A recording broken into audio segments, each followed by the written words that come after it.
Hey everyone, Zizaran here with another video, and today I want to tell you a little bit what I'm doing with things like timeless jewels, which are the new Legion jewels that drop off like the emblems. If you don't know what an emblem is, this is similar to the breach mechanic where you collect 100 splinters, and once you have 100 splinters, you take them in your inventory, hold shift down, remove it, and put it back together, and it'll form an actual emblem. And once you have the emblems, they look like this. Then you can put from 2 to 5 into the map device. And if you're wondering how you unlock the 5-slot map device, that's by just completing, i.e. killing enough bosses in a 4 emblem fight. So they're fairly hard, and like they start out at, I think it's item level 72 or 74. It's pretty early, and then the last one is higher level, like an endgame setup. And apparently the generals, which are like bosses, if you find them in a map, they apparently have a small chance to drop a jewel as well. We know that because of the item levels can sometimes be off on the jewel, as in this one dropped most likely in a 79, so a 4-way. But there have been some with like item levels that couldn't drop in a 4-way or 3-way or 5-way. So they must be able to drop off generals, probably a very, very small chance, but that means that they don't just drop splinters like the breach swords do, which is really good and something I'm super happy about, because my biggest gripe about the breach swords is that they only drop splinters and nothing else. So I believe that GGD did the same thing with these, but they haven't. Mad props to them. Really cool. I think that's amazing. So I want to explain a little bit about the jewels, and another good tool for learning more about the jewels on your own as well is the Wikipedia with the timeless jewel page, and we'll look at that a little bit here in a second. But this is the Perandus jewel. So if you hold Alt down with the advanced tooltip in the user interface settings, then you can see like the different combinations. Now the number goes from 2,000 to 160,000, and the name, well, there's loads of different names. There are 3 different names. You can get Victario, Titus, and Kadiro.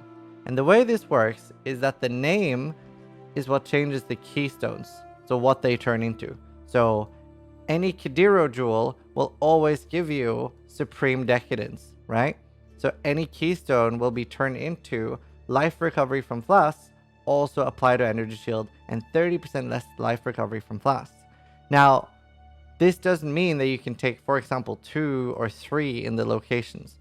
Like some people were messaging me being like, oh my god, like up here you can get 3 keystones, Zizaran, but no, you can't. Like it's the same as having the chest with minor matter and taking minor matter. They don't stack. You're not going to be able to have 2 of them. So that doesn't matter. Like if I take this, it doesn't make 100% of chaos damage bypass my energy shield. And what the number does, the number is that it changes every single small keystone. So here's one I want to show you with the, this is the Perandus one, which is I think the cheapest, and I bought these for like 20 chaos each. And I started dividing them, and that was actually a big mistake, and I'll explain why in a second. However, what this does is it turns all the small nodes into the price of glory. So this is a downside, right? This is the cost. And what it does on the notables is it makes these into fairly powerful nodes that can or cannot be worth traveling to. So if you see here, this is going to be 1, 2, 3, and then a 4th point there, right? So you want to make sure that it's as little traveling cost as possible. So for example, nodes like this can end up being pretty bad for the Perandus one, because it's 1, 2, 3, 4, 5 points, and if there's something good there too, that's 1, 2, 3, 4 points, right? So if that's 80% physical damage, that's actually not worth it, because it's not like high enough, and it's crazy hard to get everything to be useful.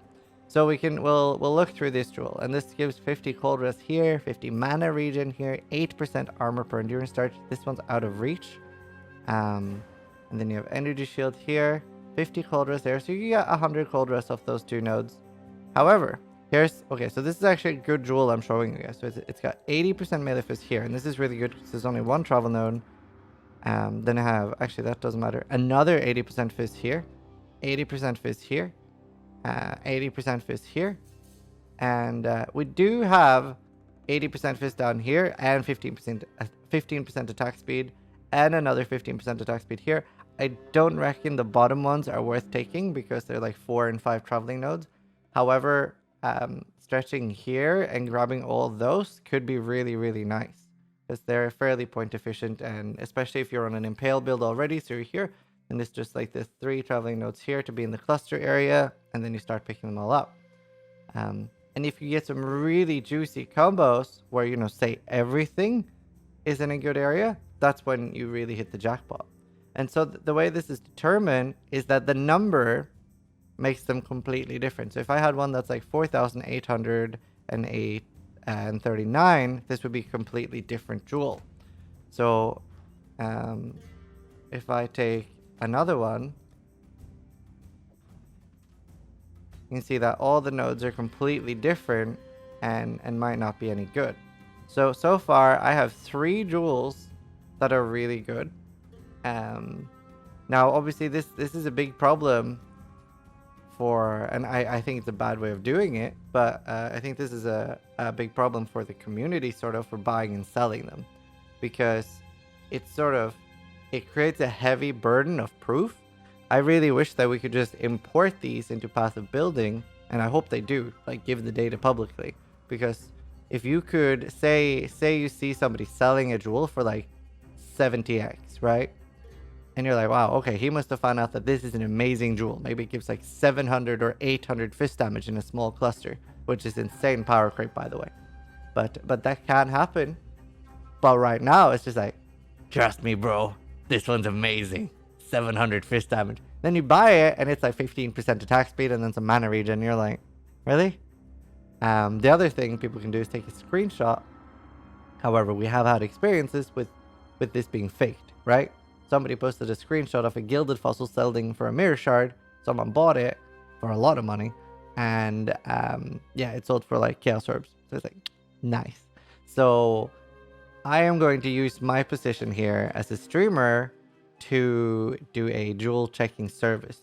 Now, this isn't just out of the kindness of my heart. I think this is a great opportunity for me to make some chaos orbs that I can sink into Axis, which is my favorite thing in the game, making money and crafting. I fucking love crafting. If you've been following me for a while, that is like, racing is my main passion, and then crafting. I just want to make money, dudes. So we're going to try to make it a fun thing. I have a preview here of the skill tree that I'm going to have. So I'm leveling a Scion right now to level 87, and it's going to have every jewel on the tree. And at least for hardcore, I will be providing a jewel checking service. I'm not sure how much I'm going to price it at. I was going to try to make it cheap, like 10C, but obviously checking every single jewel slot and every notable is going to be a pain. But mostly I'm doing this for myself, because I was trying to get a really good minion jewel for my meme SRSB build. However, what I realized was I was just taking like here, here, here, and here, and I divined them. Probably like 10 times. So I might have rolled over something really juicy. But I was thinking like, you know, I don't know if it was good here. I also don't want to reload between characters all the time just to check one jewel. I don't know if it was good here. I didn't know if they were good there. So I potentially could have like divined over something worth a ton, right? Obviously there's a small chance of that, but the chance is there. And that didn't make me feel good as a player. So even now, after I've leveled up a Scion to level 87, I still want GGG to please put this in POB, because it's a massive hassle and I shouldn't have to do this. This just shouldn't have to be something people do. And it just, you need to trust people for it to work. So that's shitty. I don't particularly think that's a good thing. It might be exciting. However, we're going to do something fun with it. Once we find out who has good jewels and stuff, I'm also going to be doing an auction service as a fun thing. Again, only hardcore, because I just don't have it in me to level up a Legion character just to do this. But I think Octavian, a really, really cool streamer, is going to be doing this on softcore as well. So what I'm going to do is, once we've identified jewels that are, you know, at least worth something, we can have a bidding war. I've bought a top hat, I've bought a monocle, I'm going to wear a suit, I bought a gavel. So we're going to have like an auction thing, like 10C, do I have 10C, 20C, 20C, do I have 30C? and we'll try to make a fun event out of it. So I'll announce that on my Twitch what day we're gonna do that. If it ends up being popular, we'll do it a couple of times a week, because obviously a lot of these jewels are insanely strong for builds. I've got one jewel that in this cluster gets something like 280% spell crit, 280% spell damage, 80% spell crit, 40 crit multi, free frenzy and power charges, and something like endurance charges if you've been hit recently. So that's wild for like a 15-point investment. And yeah, I think they're really cool. But there are other jewels as well.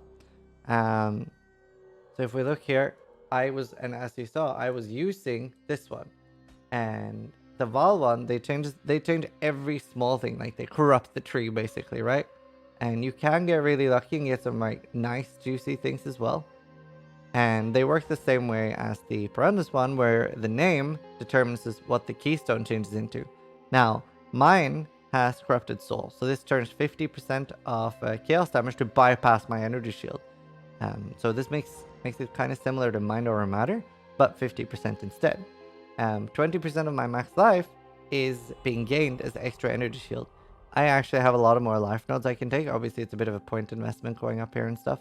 But already now I have 5,660 life and 1.8k energy shield. So I'm sitting at level 81 at a pretty decent effective HP. And the way we do this is we're using Soul Tether. And this means that my Lair Leech effects are not removed at full life. So I'm getting Slayer Leech. Even though I'm not a Slayer, this is in fact an Ascendant and a pretty cool character. More interesting than I thought when making it. So I didn't have much faith in Scion, Ascendant, Ellie Hit anymore. Like the Slayer has been nerfed quite a bit. Like the Overleech has been nerfed, and I can get it from a belt now. So I was like, I am going to do a Deadeye or a Juggernaut or a Slayer Ellie Hit, right? All those are pretty good options. However, after having done this, just to level it up to 87 to get some jewels, it needs 6 more levels. Like the Deadeye is pretty good. It gets me free pierce, more than what I need as Ellie Hit. And the global accuracy is great once the current accuracy bug gets fixed with Ellie Hit, which GGD have said they're working on solving, so that's good. Other than that, you have like Far Shot, and you have an additional projectile, and you have pierce 2 targets. So the Deadeye Ascendancy, amazing, right? As always, I like using it. Pathfinder is really good for boss killing with the free charge generation. And then you have 2 other really cool options as well. Berserker gets you free rage and 15% more damage. And Leech. So the 5% increased damage taken, really dangerous for hardcore. I've already had a few close calls. And the other good option, and it lets me use Berserk as well, which I pop for whenever I'm killing a Legion or a boss. I'm struggling a little bit on single target at the moment, but it's improving. Trickster is an insane ascendancy for this. If I was going to play this as an actual character past 87, pretty sure I'd be going with Trickster. As much as the rage bonus is really cool for damage and clearing, Trickster is insane survival. I could end up dropping Blood Rage. I don't really need to, but I could. And if I did Trickster, I would be more tempted to do Mind Over Matter. Then I'm currently Blood Magic and using Mortal Commission to get Anger for free. But Trickster gets you the 50% increased recovery rate, so it gives you a 1.5 multiplier to all your mana and life leech, right? And you're reaching at a 30% recovery rate since you're sort of leeching both energy shield and life at the same time. So really, really cool Sensi, and the mana regen's decent if you're Mind Over Matter. And you can't be stunned if like on your first hit that you take. Sadly, you do lose the 50% of non-chaos damage as extra chaos. Obviously, I have Avatar Fire, so I can't use anything like Ethereal's Promise. But the character is pretty cool, and I definitely want to use jewels in it. Now, there are more jewels as well, and I'm going to try to make a super in-depth video about this and how it works once I have tried all of them. The problem is the for example, the Marquez one. It's insanely rare. I think they're 40 to 80x on softcore right now. And last I checked, there was 0 for sale on hardcore, so they're extremely rare. Probably they seem to be rarer than a headhunter right now. So I don't even fully know what they do. Let me see if I can port one.